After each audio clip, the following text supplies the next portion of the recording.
Hi guys, this is Hannah Cruz from the Church Musician's Assistant. Today I'd like to talk to you about ways that you can teach your congregations new songs.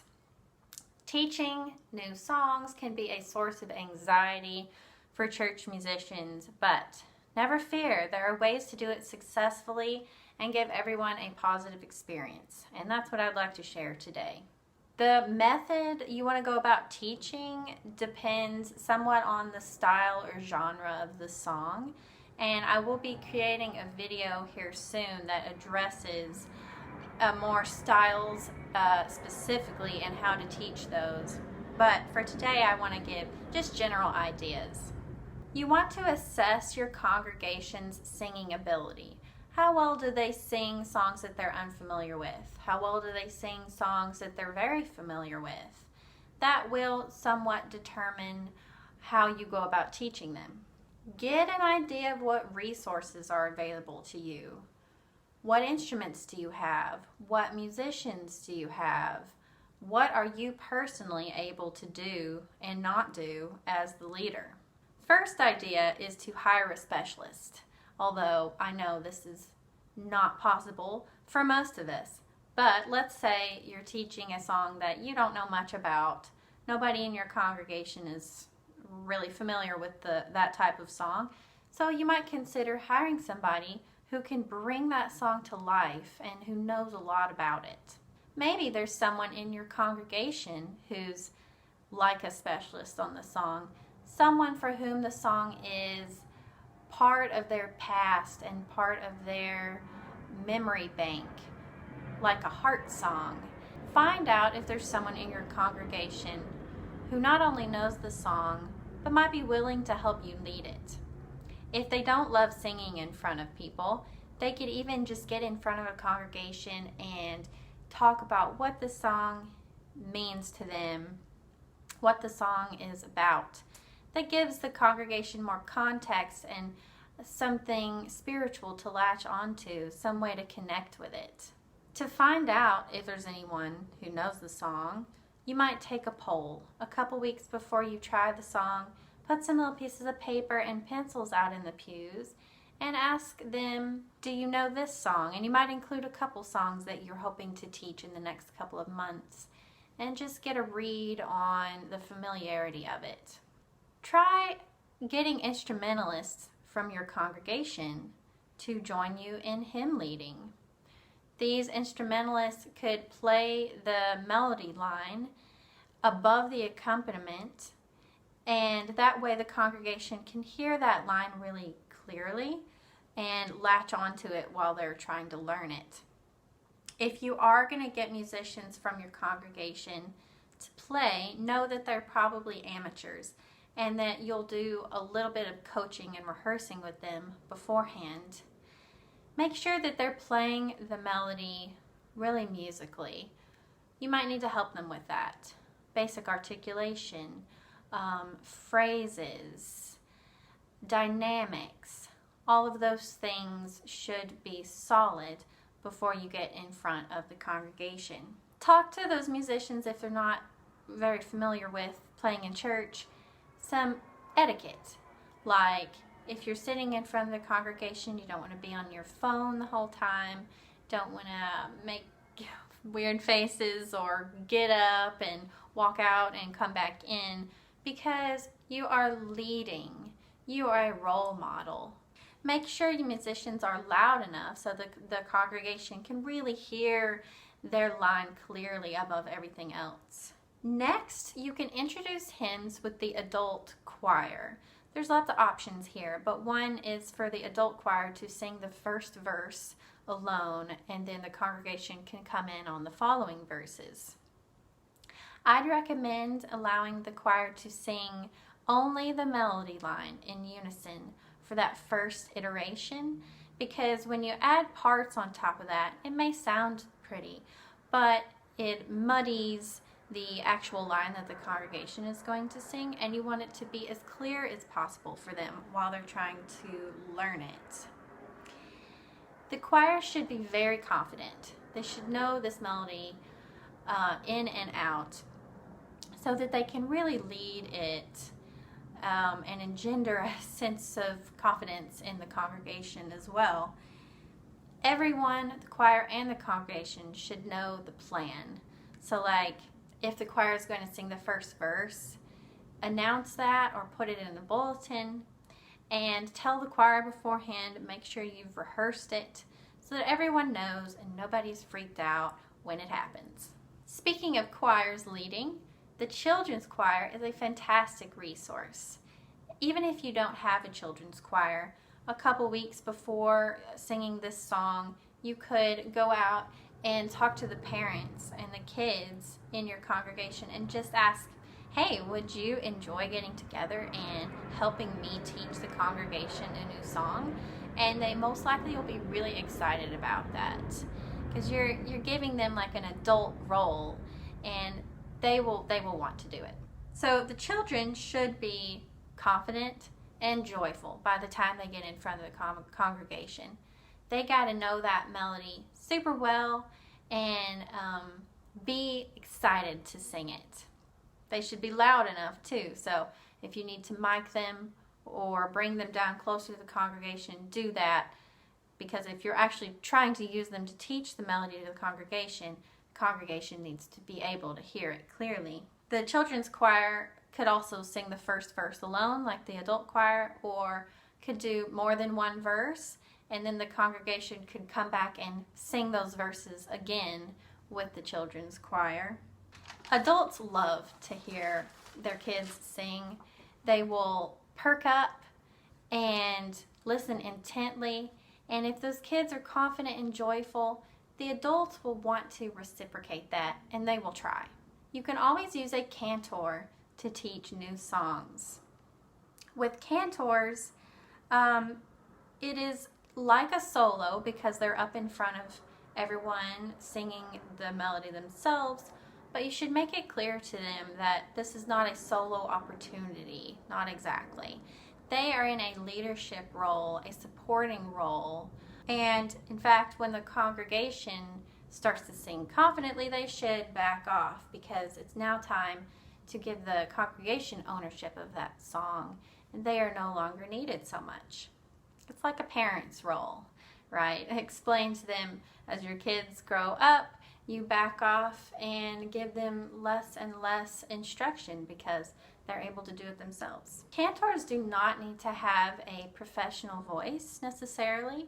In fact, amateur voices are usually better, because when the congregation hears a professional voice, they may think, gosh, I'm already not that confident in my voice, and I really don't think I could get anywhere close to how they sound, so I'm not gonna try. I feel very nervous now. Whereas if an amateur voice gets up there, someone who can carry the tune, of course, and do it correctly, then the congregation is more likely to think, you know what, I got this. I'm gonna try it with that person. Make sure the cantor is loud enough. I'm going to say that for every single tip. Make sure it's loud enough that the congregation can clearly hear. If the cantor needs to be mic'd, make sure the mic is ready and available for them. Instruct your cantors on how to give hand gestures at the right time to bring in the congregation, and that the cantor should have eye contact with the congregation as much as possible to make the congregation feel like we're all in this together and we're connected. The cantor doesn't need to have their head buried in the music and look like, they're not invested in the process.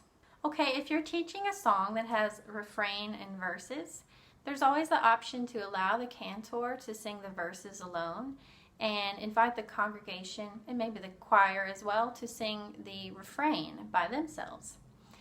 When you do this, that reduces the amount of music that the congregation has to learn, and also allows the congregation to listen and absorb the text of the verses a little bit better.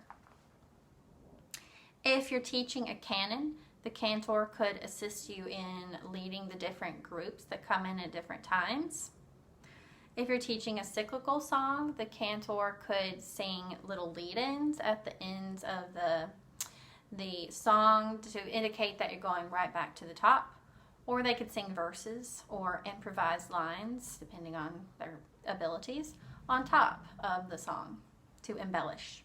The congregation can always participate in non-vocal ways. This is something music directors don't usually do, but it is an option. For example, you can get the congregation to create simple rhythms. They could clap, stomp, snap, or you could hand out little percussion instruments before service and tell them, okay, there's going to be a certain time during the service today where you get to use these. If you're going to do percussive stuff with the congregation, make sure it's really simple. People struggle with rhythms. You want to make it doable and fun. Very simple. You can get congregations involved in limited liturgical dance as well. Be cautious with this because of physical limitations of people, and a lot of people are uncomfortable with moving during worship. So there's some restrictions to this, but it's possible to do. Keep in mind the space of your sanctuary. How much space is there to move around? Are there any obstructions? Keep in mind the physical space between individuals. How much are they able to spread out their bodies or not?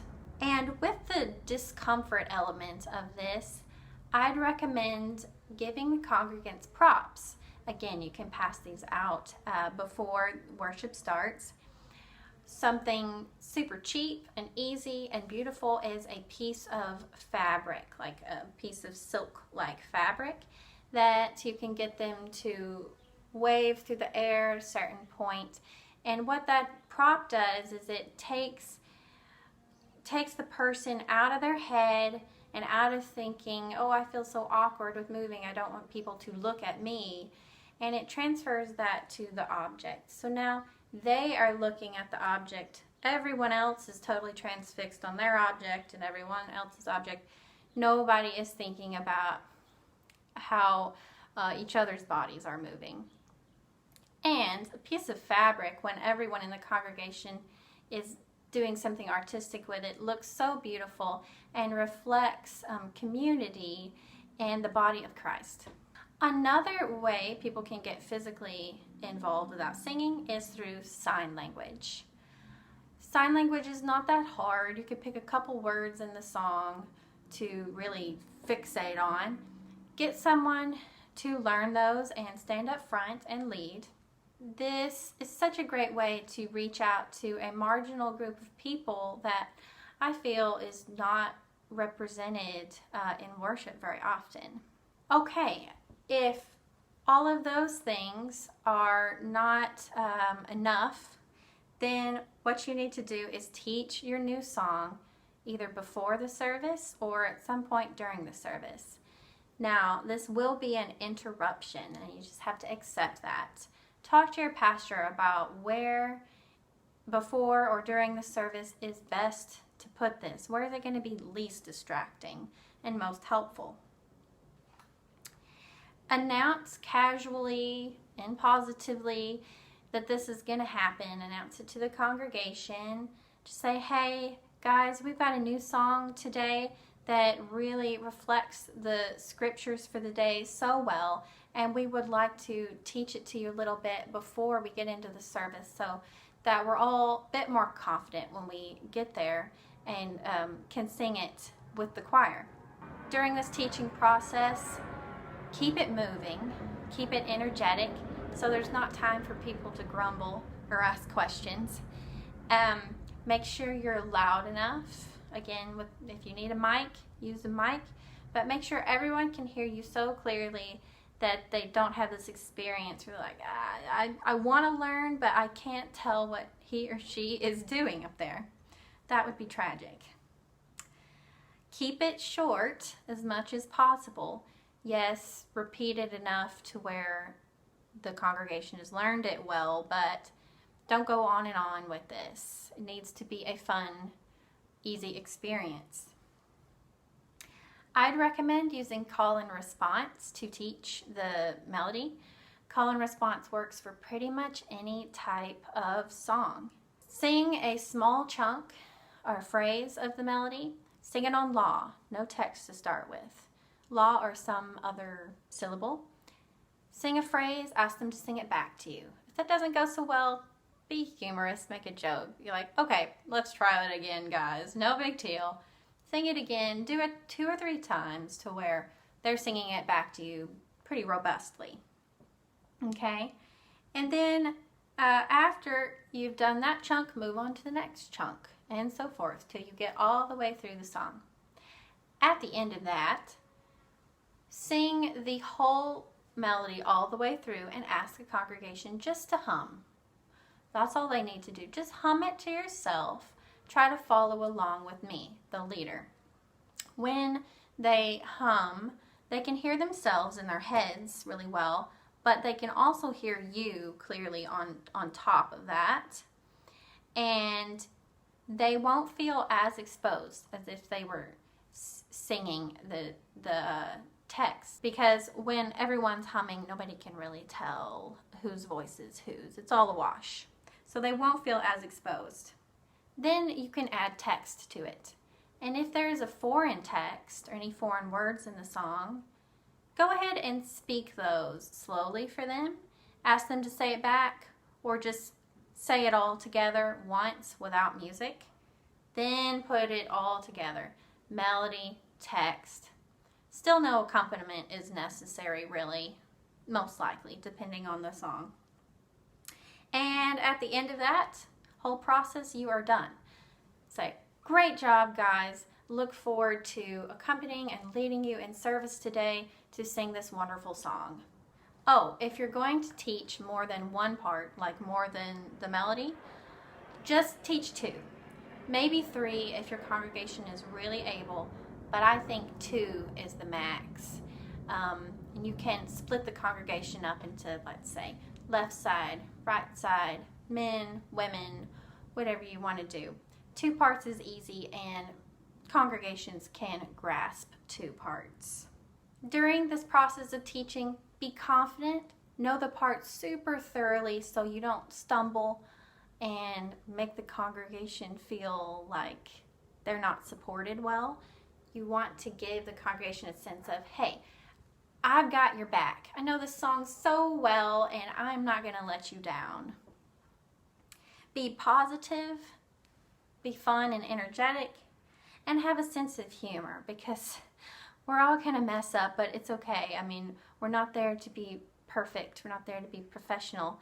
We're there to have a spiritual, musical experience together. If you do all these things, you will gain the trust of your congregation. They will have a good time, and they will try. So, those are my tips to introduce new songs to your congregation. I hope that some or all of them are helpful. Please subscribe to this YouTube channel and check out the Church Musicians Assistant for more of our resources. Thank you, and have a blessed day.